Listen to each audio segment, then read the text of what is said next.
Assalamualaikum warahmatullahi wabarakatuh.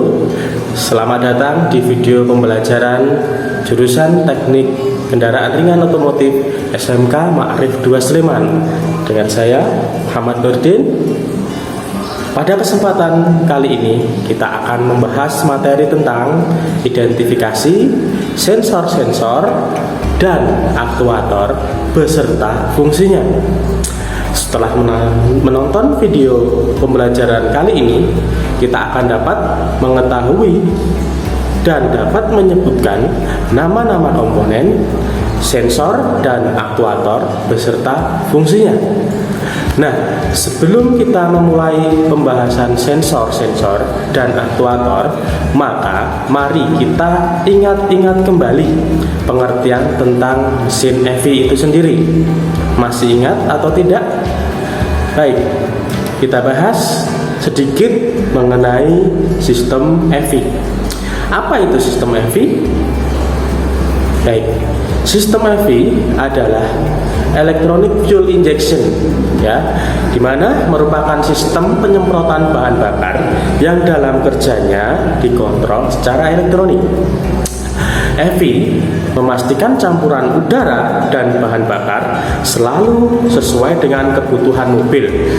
Dengan demikian, daya mobil akan optimal dengan pemakaian bahan bakar yang seminimal mungkin, serta mempunyai gas buang yang sangat ramah lingkungan. Nah, EV sendiri banyak dipakai oleh merek Toyota. Kenapa? Merek yang lain memiliki penyebutan yang berbeda, tetapi secara prinsip atau dasar sama. Nah, mesin EV ini menggunakan beberapa sensor untuk mendeteksi suatu keadaan atau kondisi kendaraan. Data yang didapatkan oleh sensor itu tadi kemudian dikirimkan ke ECU. Nah, ECU ini nantinya dia berfungsi sebagai penerima data, sekaligus pengolah data, sekaligus juga sebagai penyampai data. Maksudnya penyampai apa? Pengomando aktuator untuk melaksanakan perintah kerja dari ECU sesuai dengan kondisi engine. Nah, oleh sebab itu penting sekali kiranya kita mengetahui nama-nama sensor dan aktuator yang ada pada mesin EV. Baiklah, untuk lebih jelasnya, marilah kita saksikan tayangan berikut ini. Assalamualaikum warahmatullahi wabarakatuh. Dengan saya Muhammad Nurdin. Kali ini kita mau mengidentifikasi sensor dan aktuator milik mobil yang ada di belakang ini, yaitu Toyota Avanza tahun 2009 dengan teknologi sudah VVT-i. Nah, di sini ada mobil unit penuh dan ada engine stand yang juga tipenya sama. Nanti kita gunakan untuk mengambil gambar bagian sensor yang lebih jelas. Namun sensornya yang dimiliki cukup sama. Jadi mungkin langsung saja dari sebelah sini sensor-sensor yang ada di bagian area yang terlihat dulu. Nah, yang paling depan ini yang saya copot ini soketnya. Nah, ini adalah IATS, yaitu intake air temperatur sensor. Dia berfungsi untuk mengidentifikasi temperatur udara yang masuk di intake manifold. Ya, di temperatur udara akan dibaca oleh sensor IATS yang mana nantinya akan masuk ke intake manifold. Kemudian sensor juga masih dengan sensor di sini. Di sini ada sensor MAP atau manifold absolute pressure. Nah, ini dia berfungsi untuk mendeteksi tekanan absolut atau tekanan kevakuman yang ada di intake manifold yang nantinya akan dikirimkan ke ECU. Kemudian, nah di sini ada aktuator, dia bukan sensor tapi aktuator. Nah, ini adalah ISC, yaitu idle speed control. Maaf, ini ya, dia berfungsi untuk mengatur jumlah udara yang masuk ketika putaran idle speed control ya. Kemudian ini adalah vacuum switching valve. Nah, fungsinya adalah mengalirkan uap yang daripada tangki bahan bakar melalui kakol kanister menuju ke ruang bakar ketika mesin panas. Kerjanya ketika mesin panas. Ini juga aktuator. Nah, kemudian ya aktuator yang selanjutnya di sini ya, di sini yaitu adalah camshaft timing oil control valve ya. Ini adalah kontrol valve atau oil control valve, biasanya OCV kita singkat seperti itu. Nah, lengkapnya adalah camshaft timing oil control valve assembly. Nah, kemudian masih biar yang masih terlihat di sini. Nah, O2 sensor atau heater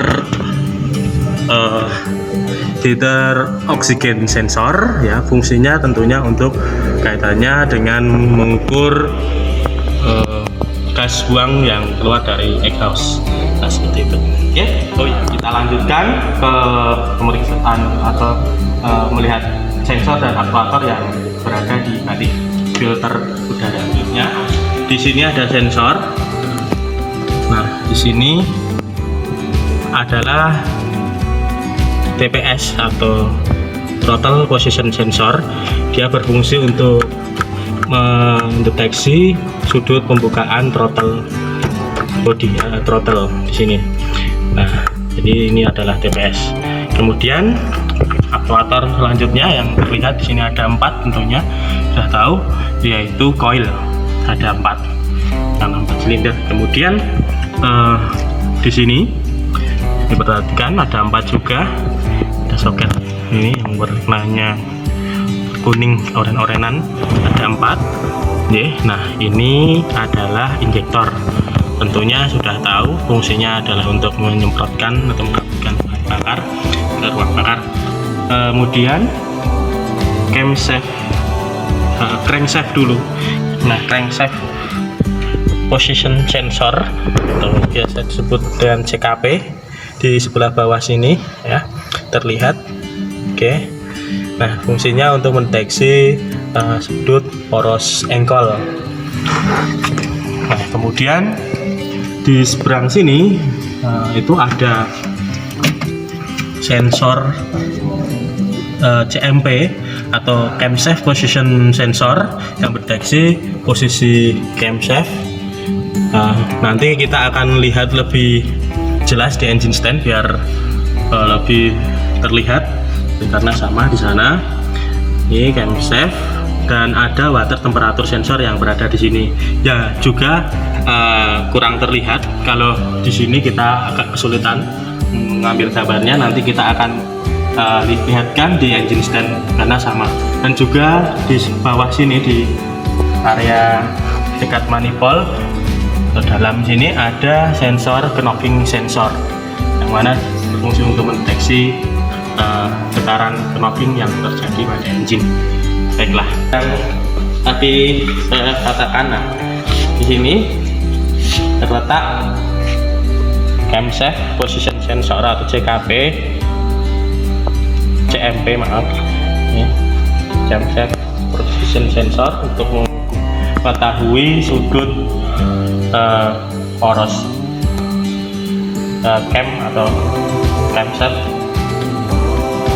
Kemudian tadi yang tidak terlihat juga di situ, sini ada, nah pasti lebih jelas, temperatur water temperature sensor, di mana berfungsi untuk mengukur air pendingin, suhu air pendingin yang ada di water jacket terutama di sini.